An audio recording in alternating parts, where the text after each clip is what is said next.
In this tutorial, you will see exactly how shape layers work.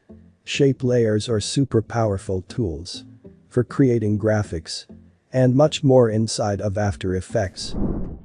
I'm gonna pick up right where I left off in the last tutorial, and you are going to learn more about what shape layers can do. So let's look at a few other things you may want to explore with shape layers. Some things that I find pretty useful.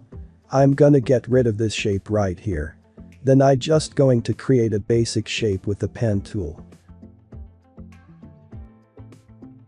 Maybe a line.